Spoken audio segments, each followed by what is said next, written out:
Mesdames et messieurs, bonjour. Vous êtes sur l'élan africain et vous avez bien raison.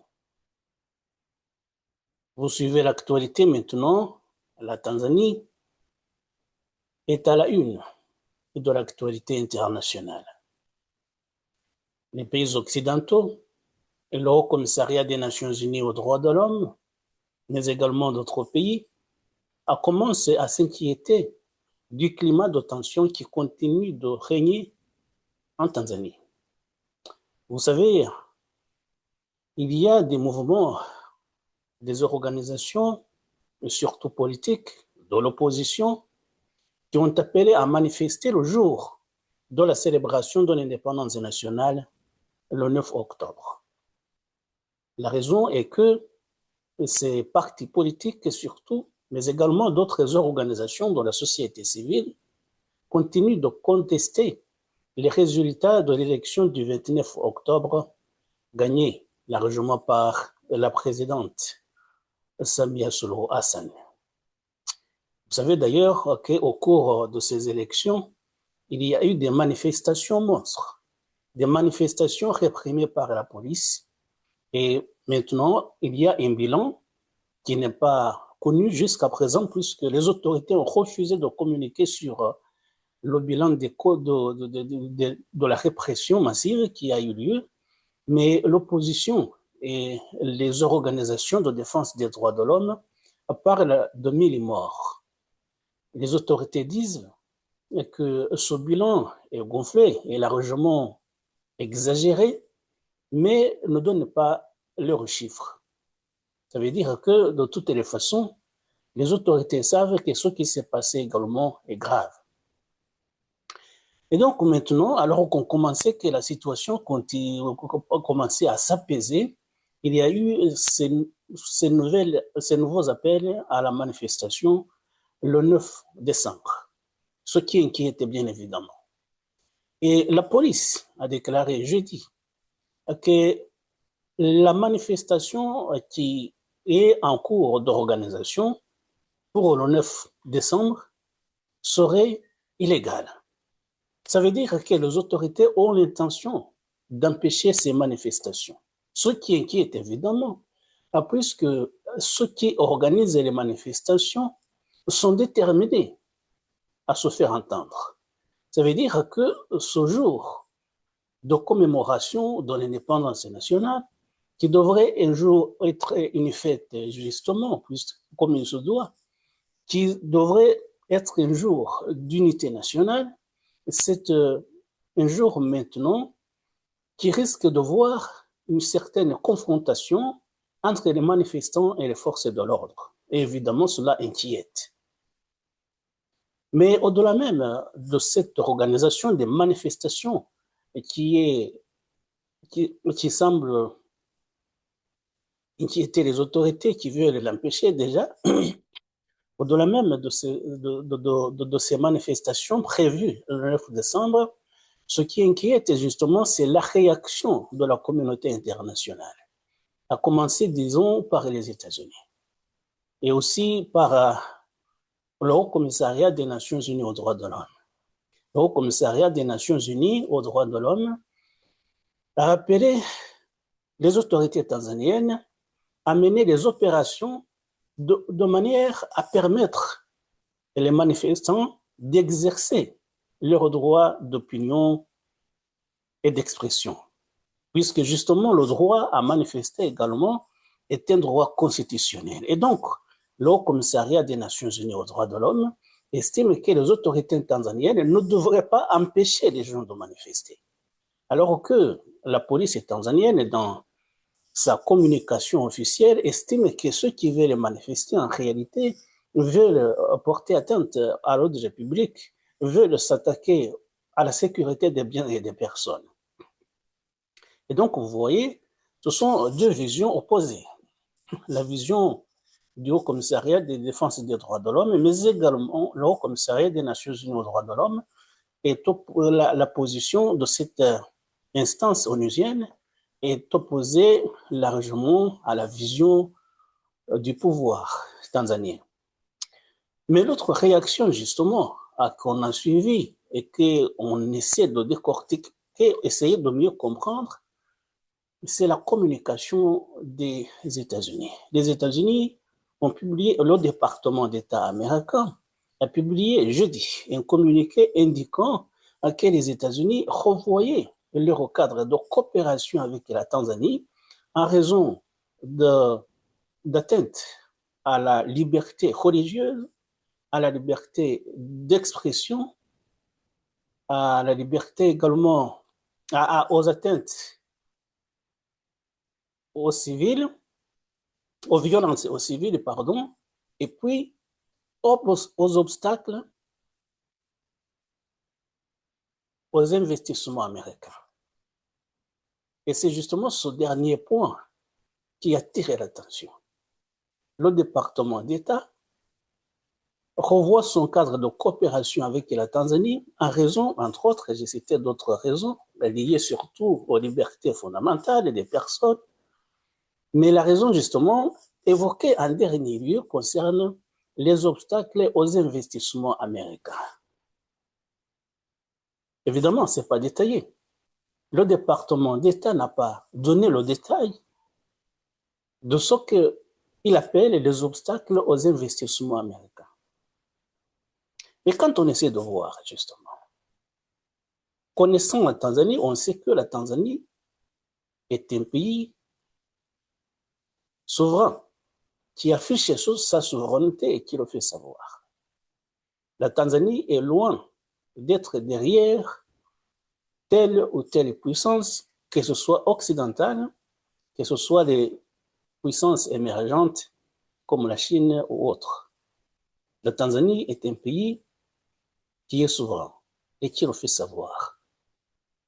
Et d'ailleurs, ici, j'aimerais ouvrir une parenthèse. Vous savez, en 2020, lorsque le monde entier était confronté à la pandémie du Covid-19, vous savez qu'il y a eu des consignes, quelquefois contestées, des consignes des règles sanitaires qui comprenaient d'ailleurs des atteintes graves aux libertés individuelles, mais également la vaccination à outrance.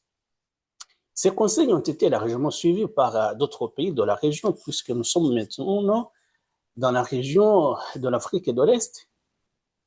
Ces pays ont été largement suivis par la plupart des pays, sauf la Tanzanie.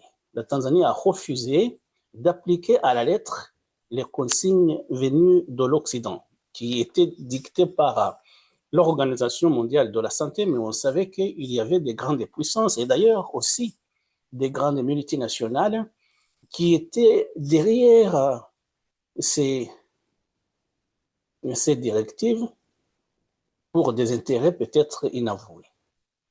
Et d'ailleurs, selon certaines théories complotistes, le président d'alors de la Tanzanie, John Pombe Magufuli, qui est décédé dans l'entretemps, certains justement estiment que John Pombe Magufuli n'est pas décédé d'une mort naturelle, mais tout simplement que sa mort a été téléguidée par l'Occident, certaines puissances occidentales, et qui n'étaient pas contentes justement de sa façon de procéder, puisqu'il avait refusé de se ranger de manière systématique tout ce qu'on lui disait. Et justement, c'est pour cela qu'il aurait payé de sa vie. Je répète que ce sont des théories complotistes. Mais tout complotistes qu'ils sont, de telles informations ne sont pas dénuées de fondement. Puisque justement, John Pombe Magufuli n'était pas un président à qui on peut donner des ordres, des consignes, des directives à suivre forcément. Et donc, il avait une ligne de conduite qu'il avait et qu'il voulait suivre jusqu'au bout. Et à sa mort donc, celle qui était sa vice-présidente, Samia Suluhu Hassan, a accédé au pouvoir selon la constitution de son pays. C'était en 2021. Et on pensait peut-être que Mme Samia Suluhu Hassan serait plus malléable que son prédécesseur, ce qui n'a pas été le cas. Et donc, l'une des raisons peut-être qui fait que l'une des raisons qui font que les Occidentaux sont vent debout contre les autorités tanzaniennes, et c'est tout simplement parce que la Tanzanie est un pays qui ne veut pas s'oublier facilement à ce qu'on lui dit. Ça fait l'une des raisons. Et donc, je ferme ici la parenthèse et je reviens aux déclarations, aux communiqués du département américain qui estimait entre autres que la Tanzanie faisait obstacle aux investissements américains. Et nous savons que lorsque des investisseurs occidentaux viennent investir en Afrique, des fois ils viennent avec des conditions difficiles à mettre en application. Bien évidemment, beaucoup d'Africains, beaucoup de pays africains acceptent de telles conditions puisque justement, ce sont des conditions qui viennent des grandes puissances. Mais la Tanzanie n'est pas justement fait de ce bois.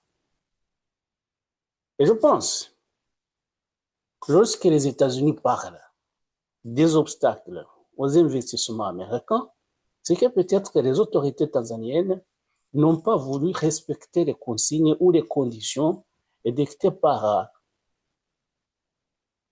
les investisseurs américains. Ça veut dire tout simplement des Américains qui veulent envoyer des investissements privés dans les pays africains, mais qui dictent leurs conditions. Vous savez, avec le retour du président américain Donald Trump au pouvoir, vous savez qu'il a démantelé l'agence qui était dans la plupart des pays du monde, USAID, qui était une agence humanitaire. Et pour lui, il ne s'agissait plus d'aider qui que ce soit, mais que les aides que les États-Unis octroyaient aux autres pays allaient être remplacées par des investissements privés. Ça veut dire qu'il y a des investissements privés qui doivent être faits dans d'autres pays pour permettre aux nationaux d'accéder aux emplois, ce qui est positif, bien évidemment. Mais derrière les déclarations des autorités, évidemment, souvent, nous savons qu'il y a d'autres choses qu'on ne nous dit pas. Et c'est pour cela, justement, que les autorités tanzaniennes n'ont pas accès à ce dossier-là, des investissements américains qui auraient rencontré des obstacles de la part du pouvoir tanzanien. Mais bien entendu, on comprend qu'il y a eu des désaccords, des malentendus dans le cadre des investissements privés qui devaient se faire en Tanzanie. Et donc, ça veut dire tout simplement que le pouvoir tanzanien, les autorités tanzaniennes auraient opposé leur veto à certaines desiderata des États-Unis, ce qui, bien évidemment, apporterait un certain froid dans les relations entre les deux pays. Donc, en se cachant derrière ce paravent des droits de l'homme, des libertés qui ne seraient pas respectées, les États-Unis militent pour leurs intérêts, bien évidemment. Et donc, ce point des obstacles aux investissements américains a attiré mon attention.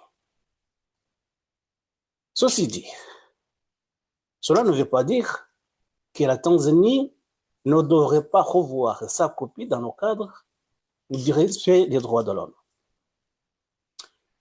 Maintenant, nous savons qu'après sa prestation de serment, après les élections du 29 octobre, la présidente Samia Suluhu Hassan s'est montrée quand même conciliante. Elle a présenté ses condoléances aux familles éprouvées. Il a promis des enquêtes pour savoir réellement ce qui s'est passé lors de la répression des manifestations. Elle a indiqué que les jeunes qui ont suivi le mouvement de manifestation ne seraient pas inquiétés, mais que plutôt tout simplement les organisateurs, les promoteurs seraient poursuivis en justice. Tout ça, justement, c'était des signes d'ouverture. Et elle appelait au dialogue. Et elle disait aussi qu'il faudrait engager un dialogue pour voir comment faire des réformes électorales. Or, vous savez que l'opposant Tindou Lissou est en prison depuis le mois d'avril. Il est en prison parce qu'il a appelé aux manifestations réclamant des réformes électorales. Il avait dit que son parti ne participerait pas aux élections tant que le code électoral ne serait pas modifié. C'est lui qui réclamait d'abord, c'est lui qui a réclamé les réformes électorales. Mais Mme Samia Suluhu Hassan maintenant, qui promet de telles réformes, devrait tout d'abord faire en sorte que son opposant principal, Tindou Lissou, soit libéré. Il y a un procès. Il y a un procès pour lui, intenté contre Tindou Lissou, puisque justement il a réclamé des réformes électorales. Et si Mme Hassan, maintenant, est pour les réformes électorales, il faudrait tout d'abord qu'elle commence par libérer celui qui réclamait les dites réformes avant qu'elle n'y pense. Et donc, les autorités tanzaniennes devraient penser à mieux faire respecter les libertés individuelles des citoyens. Nous avons fait une émission là-dessus. Quand on observe ce qui se passe en Tanzanie sur le plan politique, on se rend compte en réalité que le système tanzanien est à bout de souffle. C'est un système qui a été conçu pour pérenniser la mainmise du parti au pouvoir indéfiniment sur la chose publique. Le Chama cha Mapinduzi est carrément tout seul sur la scène politique. C'est pour cela que Tindou Lissou réclamait les réformes électorales, puisqu'avec le code électoral qui est en cours, aucun autre parti politique, aucune personnalité politique ne peut émerger en dehors du système du Chama cha Mapinduzi. C'est un système qui a été conçu pour que le Chama cha Mapinduzi reste indéfiniment au pouvoir. Or, maintenant, il y a des partis d'opposition qui sont là et qui veulent que les élections se fassent de façon équitable, que tout le monde concourt sur un même pied d'égalité. Voilà ce que réclame l'opposition, voilà ce que réclamait l'opposant Tindou Lissou, qui est maintenant derrière les barreaux. Et alors, nous disons qu'à la veille de la fête nationale du 9 décembre, il y a des inquiétudes qui surgissent en raison justement de ces gens qui appellent à manifester, mais également à la communication officielle de la police nationale qui indique que ces manifestations seraient illégales et qu'elles seraient réprimées. C'est pour cela que les gens retiennent leur souffle. Qu'est-ce qui va se passer? On essaiera de suivre, on essaiera de voir si réellement la police va encore, comment cela s'est passé à la fin du mois d'octobre, si la police va encore une fois utiliser de la force pour réprimer violemment les manifestations. Vous savez que il y a justement le côté politique qu'on est en train d'évoquer, mais il y a également des conséquences économiques quand de telles choses se déroulent.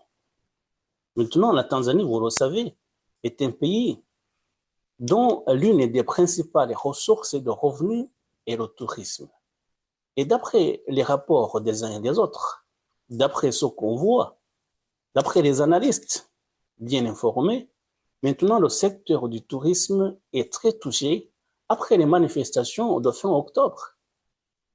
Vous savez, il y a l'île de Zanzibar qui attire beaucoup de touristes occidentaux, mais il y a également les safaris, il y a des villes touristiques comme Arusha, il y a le mont Kilimanjaro, les parcs nationaux. La Tanzanie est un pays bien pourvu en la matière.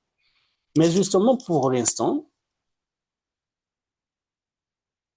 les gens sont dissuadés de se rendre dans ce pays.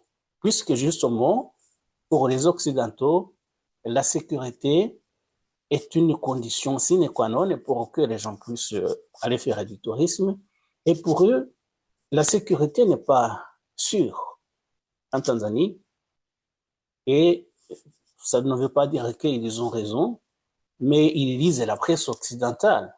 Et la presse occidentale, justement, quand il y a de tels événements, a tendance à gonfler, à exagérer la situation. Et maintenant, justement, le secteur du tourisme en Tanzanie est affecté par les manifestations, par les événements politiques qui se sont déroulés au mois d'octobre, après les élections du 29 octobre. Et donc, maintenant, il faudrait que les autorités tanzaniennes pensent aussi à ce secteur d'activité, mais pas que. C'est pas la principale motivation. Il faudrait tout simplement que la police tanzanienne commence à revoir les méthodes utilisées quand il y a de tels événements. Il faudrait que la Tanzanie, comme d'autres pays, respecte le droit à manifester. C'est un droit fondamental en démocratie. Le droit de manifester, le droit d'expression, le droit d'opinion, ce sont des droits constitutionnels et qui doivent être respectés en Tanzanie comme ailleurs. Mais quand on voit la répression sauvage qui a eu lieu au mois d'octobre, justement, on s'inquiète et on appelle les autorités tanzaniennes, évidemment, à revoir la copie.